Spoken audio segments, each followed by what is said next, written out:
we are going to give you a lot of energy. We're going to exchange a lot of energy with you over the course of the next 2 days. And I just could not accept that good morning. Like, I mean, I've had some low energy ones, but I don't know what's going on right now. Good morning, good morning, good morning. Good morning. Okay, that's better. And you're a smaller group, so that was really good actually for your size. Okay, so before we officially start the training, I want to introduce a hashtag to you. Up here you see hashtag care for self, care for others. And you see right in the middle of that hashtag, you see self-care, that is central. And then if you look at each end, you'll see care and others, right? Because caring for ourselves is central to us being able to care for anybody else. And one trend that we noticed from going around the state and even around the country and training professionals and healers across the board is that many people that are doing this type of work, helping to heal, helping to provide services and resources for other people, they do not take very good care of themselves. They do not take very good care of themselves. And it's not only the self-care part, right? Because we know that we're not the best at self-care. Those of us who are healers and helpers are not the best at self-care. That would be one thing, and that is a big problem because our self-care is what helps provide that cushion, that shield, and that insulation from all of the traumatic stuff that we are witnesses to all the time. But it's not just the lack of self-care that we've noticed as a trend. It's the inability to enjoy life. So we have noticed that a lot of folks that work in the helping and healing fields, they have a barrier to enjoying their own life. And we've even heard people talk about feeling guilty when they go out to a nice dinner or go out to enjoy, a lovely day with their family or with their loved one because all they can think about are the individuals that they're working with that are suffering. And so one thing that I would have to say to you is that you suffering along with those who are suffering is not helping to reduce any suffering. You're just increasing it. So first of all, oops, you're working against yourself, counterproductive. But on top of that, the world needs more people that are loving themselves and fully engaged in their life, especially those who are suffering. They need to see more examples of that, right? So we need to model what we want for our clients. We cannot want more for our clients than we want for ourselves. So if we don't want to enjoy our life, if we don't want to go out and be making wonderful connections with the people that we love, if we don't want to be going out and seeing the world, even if it means just seeing different parts of our city or community, then how can we truly want that for anyone that we serve? We can't. And that's why it is so important to care for self so that you can care for self, but also so that you can care for others. So we've started this hashtag on our social media. We have Nola Brantley Speaks on Twitter, on Instagram, and on Facebook. And we're asking folks all across the state, across the nation. I met a guy last night on the beach from Colorado that is going to start using the hashtag. And the hashtag is right here. And posting pictures of you enjoying your life, doing whatever it is that makes you feel full and happy and joyful and fills your cup. That same cup you use to pour from to help people that are living in trauma and challenge and poverty and abuse, that cup, we want to see you filling up that cup. And not only is it like just to show us because we're like the experts on self-care, it's so that we can show each other because we can all get caught up in this caring and healing and helping others more than we're doing for ourselves. And we may all need an example, right, or a reminder or a symbol from one another that reminds us to care for self while we care for others, or care for self first, right? And then care for others, right? And so if you want to post your pictures or your videos using that hashtag, I would love it. There's already about 30 plus pictures on there, mostly me.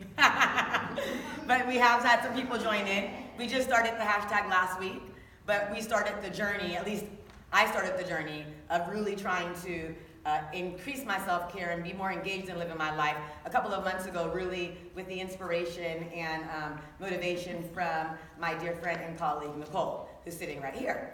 And so after kind of really seeing the benefit of it for myself, because I'm the kind of person that as soon as I see how something benefits me, I'm definitely not the 10%er. I'm those other folks that go and tell everything that's good for people as soon as they find out about it.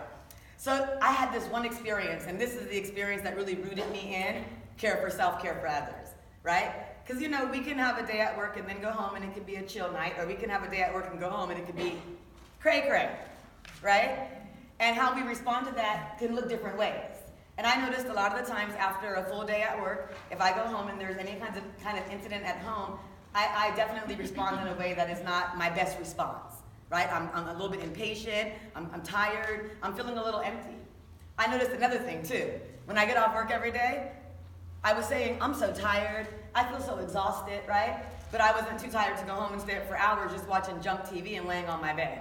That was not filling my cup, right? It was filling something up, but it wasn't my cup. So, a friend of mine started asking me to do things after we finished the workday. And so I said, you know what? I'm gonna challenge myself to see what this feels like for me. So the first thing I noticed was I wasn't tired, right? I had all this energy now to go out and go on these hikes and even do scary little hikes that, were unfamiliar to me, and go see these sunsets and, do all these things that before I was just too tired to even lift a toe after work. It wasn't really tiredness. It was something else, like a spiritual depletion. But it wasn't that tiredness that I was convincing myself that it was. So that was the first thing that said, yes, this is right. This is the right thing to be doing. But then something happened more recently. It just happened last week, actually. I have a 20 and 21-year-old, and I also have a 12-year-old. But with 20 and 21, it's a very, very interesting age. Stuck between being grown and being an infant. So that being said, my 21-year-old had a colorful evening. But the good thing was this. When I came home from work, even though I wasn't able to do my regular kind of not come home and do the care for self, because once you get home, you could get caught up. So I had to come home that evening because I had someone that was going to be working in my back office. I just needed to be at home while they were there. And so I said, you know what, maybe I'll just not do anything today. And then I said, you know what, nope, I'm going to fight that feeling. I've been doing it, so let me keep doing it even though it may not be the same as it has been. So I said to my husband, let's take a walk with the dog. So we did that. We went and we took a nice long walk too. We took a nice long walk with the dog for over an hour, and we took a sunset walk, and I love the sunset, so we got to see, not the sunset because we didn't find the spot, but we got to see the sky change and stuff like that, right?